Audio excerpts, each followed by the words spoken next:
നമസ്കാരം. തലതിരിഞ്ഞ രാഷ്ട്രീയ ചിന്തകളിലേക്ക് വീണ്ടും സ്വാഗതം. തെരഞ്ഞെടുപ്പ് കഴിഞ്ഞ ദിവസം രാഹുൽ ഗാന്ധി ഒരു പത്രസമ്മേളനം നടത്തി.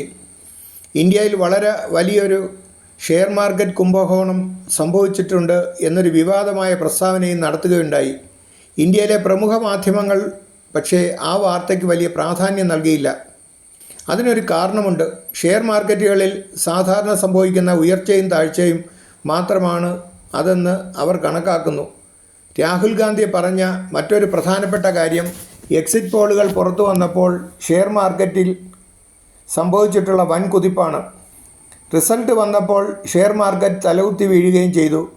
ഈ രണ്ട് ഉയർച്ചയും താഴ്ചയുമാണ് അദ്ദേഹത്തെ ഞെട്ടിച്ചത്. സംഭവിച്ചത് എന്തെന്ന് നമുക്കൊന്ന് നോക്കാം.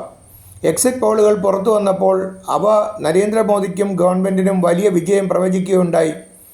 മൂന്നാം പ്രാവശ്യവും എൻ.ഡി.എ ഗവൺമെൻറ് വരുമെന്നും സ്ഥിരതയുള്ള ഗവൺമെൻറ് കേന്ദ്രത്തിൽ ഉണ്ടാവുകയും ചെയ്യും എന്നുള്ളത് ഷെയർ മാർക്കറ്റിനെ സംബന്ധിച്ചിടത്തോളം വലിയൊരു കാര്യമാണ്.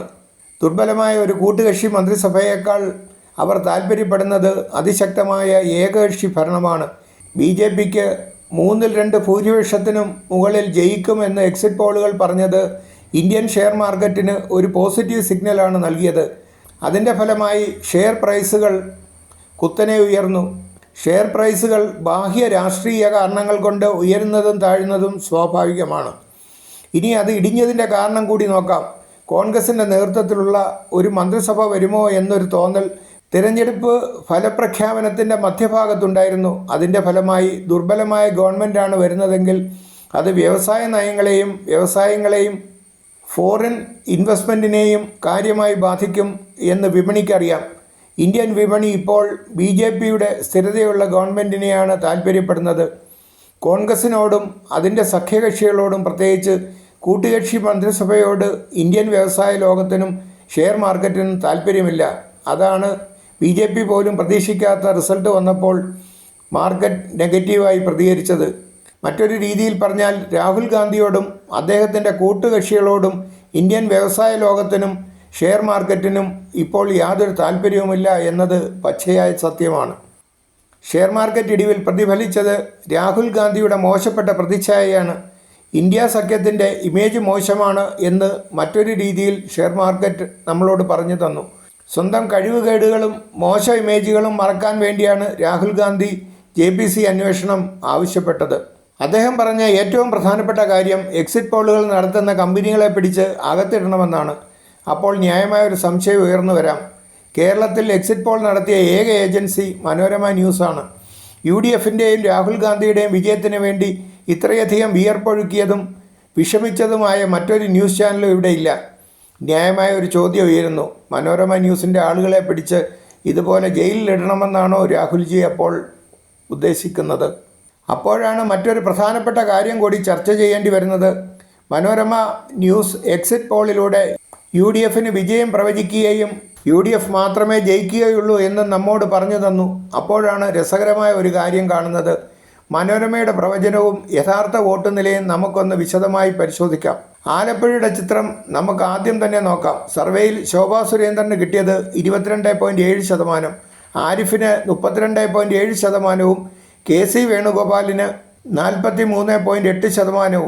വോട്ടെണ്ണി വന്നപ്പോൾ ശോഭാ സുരേന്ദ്രന് കിട്ടിയത് 28.3%, വേണുഗോപാലിന് 4 ലക്ഷം വോട്ട് അല്ലെങ്കിൽ 38.21%. മനോരമയുടെ എക്സിറ്റ് പോൾ സർവേ പ്രകാരം ആയിരുന്നെങ്കിൽ വേണുഗോപാലിൻ്റെ വോട്ട് 4,63,000 ആയി മാറിയേനെ. എന്താണ് ഈ കണക്കിൻ്റെ പ്രത്യേകത? മുമ്പ് KC വേണുഗോപാൽ മത്സരിച്ചപ്പോൾ അദ്ദേഹത്തിന് കിട്ടിയ വോട്ടാണ് 4,63,000 വോട്ട്. വർഷം കുറെ കഴിഞ്ഞിട്ടും അദ്ദേഹത്തിൻ്റെ പോപ്പുലാരിറ്റിക്ക് യാതൊരു കുറവും വന്നിട്ടില്ല എന്നാണ് മനോരമ കരുതുന്നത്. ഇതാണ് നമ്മെ ഊളകളാക്കി അവരുടെ ചാനലിലൂടെ പറഞ്ഞു തരുന്നത്. പ്രീ പോൾ സർവേയിലും ശോഭാ സുരേന്ദ്രന് 19% വോട്ട് മാത്രമേ മനോരമ ചാനൽ നൽകിയുള്ളൂ. കേരളത്തിൽ ആര് ജയിക്കണമെന്ന് ഞങ്ങൾ തീരുമാനിക്കുമെന്നാണ് മനോരമ ന്യൂസ് കരുതുന്നത്. ഇനി നമുക്ക് ഇടുക്കിയിലേക്ക് പോകാം. മനോരമയുടെ എക്സിറ്റ് പോൾ സർവേ പ്രകാരം ഡീൻ കുര്യാക്കോസിന് പറഞ്ഞത് 43.68% വോട്ടുകളാണ്. സംഗീത വിശ്വനാഥിന് പറഞ്ഞത് 22%, LDFന് 30%. ഇനി ശരിക്കും നടന്നത് നോക്കാം. ഡീൻ കുര്യാക്കോസിന് കിട്ടിയത് 4.34 ലക്ഷം വോട്ട് അല്ലെങ്കിൽ 51.42%. സംഗീത വിശ്വനാഥന് കിട്ടിയത് നോക്കാം. 90,000 വോട്ടുകൾ അഥവാ 10%. എത്ര കൃത്യമായ മനോഹരമായ കണക്ക്. മനോരമ ന്യൂസിൻ്റെ സർവേയിൽ ടൈ ആയ 2 മണ്ഡലങ്ങൾ ഉണ്ട്. അതിലൊന്നാണ് കണ്ണൂർ. LDFനും UDFനും ഒരേ വോട്ട് നില. 2 കൂട്ടർക്കും 42% വീതം വോട്ടുകൾ. BJPക്ക് 12.4% വോട്ടുകൾ എക്സിറ്റ് പോളിൽ ലഭിച്ചു. ഇനി യഥാർത്ഥ വോട്ടുകൾ കൂടി നോക്കാം. കെ സുധാകരൻ 48.74%. CPM ജില്ലാ സെക്രട്ടറിക്ക് 10% കുറവ്, 38.5%. BJPക്ക് 11.7%. എത്ര മനോഹരമായ കൃത്യത. നാം നമിച്ചു പോകും ഈ സർവേയുടെ കാര്യത്തിൽ.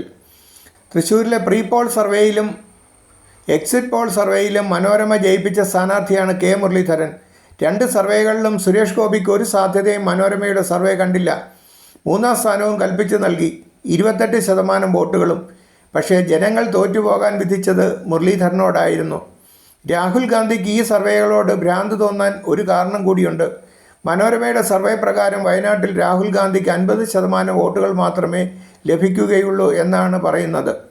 വോട്ടെണ്ണി കഴിഞ്ഞപ്പോൾ രാഹുൽ ഗാന്ധിക്ക് ലഭിച്ചത് 59.69% വോട്ടുകൾ. രാഹുൽ ഗാന്ധിയുടെ കർണത്തടിക്കുക എന്ന് പറയുന്ന ഒരവസ്ഥ. ഈ എക്സിറ്റ് പോളുകൾ കണ്ട് അദ്ദേഹത്തിന് വോട്ട് കയറിയെങ്കിൽ അദ്ദേഹത്തെ കുറ്റം പറയേണ്ട കാര്യമുണ്ടോ? 4 മണ്ഡലങ്ങളുടെ കാര്യം മാത്രമേ നാം ചർച്ച ചെയ്തുള്ളൂ. എല്ലാ മണ്ഡലങ്ങളും ഇതുതന്നെയായിരുന്നു അവസ്ഥ. 3 മുന്നണികളിലുമായി 60 പ്രധാന സ്ഥാനാർത്ഥികളാണ് മത്സരിച്ചത്. അടച്ച് കുറ്റം പറയുന്നത് ശരിയല്ലല്ലോ. ഈ 60 സ്ഥാനാർത്ഥികളിൽ ഒരാളുടെ കാര്യം മാത്രം മനോരമ ന്യൂസ് കൃത്യമായി പ്രവചിച്ചു. അത് കോട്ടയത്ത് മത്സരിച്ച തുഷാർ വെള്ളാപ്പള്ളിയുടേതായിരുന്നു. അദ്ദേഹത്തിന് 20% വോട്ടാണ് മനോരമ കൽപ്പിച്ചു നൽകിയത്. മറ്റൊരു രീതിയിൽ പറഞ്ഞാൽ 1,65,000 വോട്ടുകൾ. ആ കണക്ക് മാത്രം കൃത്യമായി മാറി. എല്ലാ എക്സിറ്റ് പോളുകാരനെയും പിടിച്ച് അകത്തിടണമെന്നും അതിൽ മനോരമ ന്യൂസും ഉൾപ്പെടണമെന്നാണ് രാഹുൽ ഗാന്ധി ഇപ്പോൾ പത്രസമ്മേളനം നടത്തി ആവശ്യപ്പെട്ടത്. വാൽകൃഷ്ണം: മനോരമയുടെ ന്യൂസ് ചാനൽ എക്സിറ്റ് പോൾ പ്രവചനം നടത്തിയവർ നമ്മോട് ഒരു കാര്യം കൂടി പറഞ്ഞു തരുന്നു. ഞങ്ങളെ വിശ്വസിക്കാൻ കൊള്ളില്ല പ്രേക്ഷകരെ. നിങ്ങൾക്ക് മോദിയുടെ ആരാധകനാണെങ്കിൽ, ഒരു സംഖ്യയാണെങ്കിൽ, ഇത് നിങ്ങൾക്ക് വേണ്ടിയുള്ള ചാനലല്ല. BPയും ഷുഗറും കൂടാതിരിക്കാൻ താങ്കൾക്ക് ജനം TV കണ്ട് സംതൃപ്തിയോടെ ഇരിക്കുക. താങ്കൾ ഒരു കമ്മിയാണെങ്കിൽ ഇത് നിങ്ങൾക്കുള്ള ചാനലല്ല. കൈരളി കണ്ട് നമുക്ക് സന്തോഷത്തോടെ ഇരിക്കാൻ കഴിയും. മനോരമ ന്യൂസ് ചാനൽ UDFകാർക്ക് വേണ്ടി പഴയ SFIക്കാർ നടത്തുന്ന UDF ചാനലാണ്. മനോരമ ന്യൂസ് കാണിച്ച മറ്റൊരു മണ്ടത്തരം കൂടി പറഞ്ഞു തരാം. മനോരമയുടെ വിതരണക്കാരായി ഓരോ പഞ്ചായത്തിലും 7 മുതൽ 10 പേര് വരെ ജോലി ചെയ്യുന്നുണ്ട്. ഏകദേശം 15,000 മുതൽ 20,000 വരെ ആളുകൾ ഉണ്ടാവാം. കൃത്യം കണക്കറിയില്ല.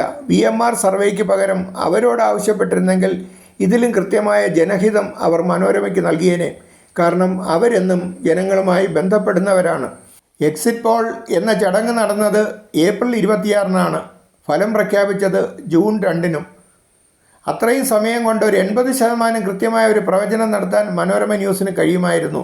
മനോരമയ്ക്കും മാതൃഭൂമിക്കും മാത്രമേ ഈ സൗകര്യമുള്ളൂ എന്നോർക്കുക. മനോരമക്കാരുടെ ബുദ്ധിയും ട്യൂബ് ലൈറ്റ് പോലെയാണെന്ന് നാം കരുതണം.